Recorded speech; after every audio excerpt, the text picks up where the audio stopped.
Madame la Présidente du Conseil des droits de l'homme, Monsieur le Secrétaire général des Nations Unies, Madame la Haute Commissaire des Nations Unies aux droits de l'homme, Excellences, Mesdames, Messieurs, c'est pour moi tout à la fois une première et un honneur de prendre part en ma qualité de Secrétaire général de la francophonie aux travaux du Conseil des droits de l'homme des Nations Unies à l'occasion de ce segment de haut niveau de la 46e session.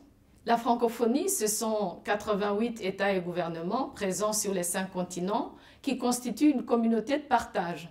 Partage d'une langue, le français, mais aussi des valeurs, au premier rang desquelles se trouve la solidarité. Une solidarité qui se traduit par la mobilisation de notre organisation aux côtés des pays et des populations. Une solidarité qui s'incarne à travers un dialogue constant, exigeant, mais toujours respectueux pour que progresse la paix, la démocratie et les droits de l'homme dans l'espace francophone. La francophonie, qui a fêté son 50e anniversaire l'année dernière, 2020, est ainsi fortement engagée dans la promotion des droits et des libertés. Nous tenons ce mandat de la volonté de nos États membres qui ont adopté en novembre 2000 la déclaration de Bamako. Cette déclaration est le texte normatif et de référence de notre organisation qui fixe notre action en matière de promotion et de sauvegarde de la liberté, de la démocratie et des droits de l'homme. Si des progrès ont pu être enregistrés au cours des dernières décennies, nous devons collectivement reconnaître que le combat pour les droits humains et les libertés fondamentales demeure d'une pressante actualité. L'action conduite par le Conseil des droits de l'homme et le Haut Commissariat des Nations Unies aux droits de l'homme est à cet égard essentiel. Le travail fondé sur le dialogue et la coopération œuvre à prévenir les violations des droits de l'homme et à assurer leur protection. La francophonie a également fait du plein respect des droits de l'homme l'un des axes majeurs d'intervention dans ces pays. Au-delà du plaidoyer constant que nous conduisons pour encourager la ratification et le respect par nos États membres des instruments internationaux, nous nous engageons sur le terrain au plus proche des acteurs nationaux. Nous œuvrons ainsi tout particulièrement en faveur des droits des femmes.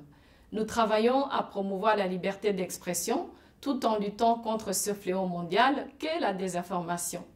Nous accompagnons nos États pour améliorer l'enregistrement des naissances et systématiser l'établissement d'actes d'état civil afin de permettre aux individus d'accéder à tous leurs droits. Droit à l'éducation, droit à la santé, droit de vote, etc. Mesdames, Messieurs, les effets économiques, sociaux, humanitaires, politiques et sécuritaires de la crise sanitaire qui perdure sont considérables. Dans ce contexte d'incertitude et de fragilité, nous devons redoubler de vigilance et d'engagement pour que les droits et les libertés des populations ne reculent pas. Car la crise sanitaire a creusé davantage les inégalités en termes d'accès aux soins, à l'éducation ou à l'emploi. Les populations déjà en situation de vulnérabilité sont les premières victimes de cette crise, au premier rang desquelles sont les femmes et les enfants. Avec cette crise sanitaire, les violences intrafamiliales se sont démultipliées. Cette pandémie est également un révélateur, voire un accélérateur de la crise que le multilatéralisme connaît depuis plusieurs années. Elle a renforcé les interrogations relatives à la performance du système multilatéral. Mais cette crise a aussi révélé un besoin accru de coopération internationale.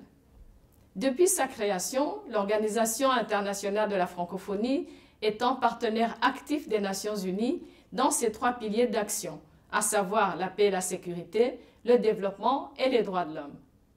L'accord de partenariat que nous avons conclu en 1997 avec le Haut Commissariat des Nations unies aux droits de l'homme nous a permis de conduire sur le terrain près de 40 projets touchant aussi bien les droits civils et politiques que les droits économiques, sociaux et culturels. Ce partenariat qui a été renouvelé en 2020, et je m'en réjouis, Madame la Haute Commissaire, va nous permettre de mener cette année encore des actions sur 2 priorités conjointes. D'une part, la consolidation du mécanisme de l'examen périodique universel par le biais dans l'accompagnement de nos États et d'autre part, le renforcement des institutions nationales des droits de l'homme francophones, notamment en matière de surveillance du respect des droits durant le processus électoral. À travers nos actions conjointes, nous donnons corps à un multilatéralisme bâti sur la solidarité au service des populations et à même d'assurer la protection de leurs droits.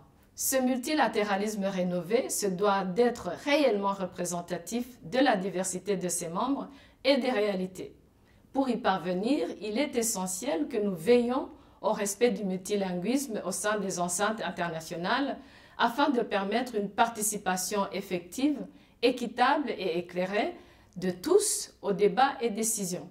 À cet égard, et ce sera ma conclusion, je veux saluer le rôle déterminant des groupes des ambassadeurs francophones à Genève et à travers le monde, particulièrement actifs au sein de nos assemblées. Je vous remercie.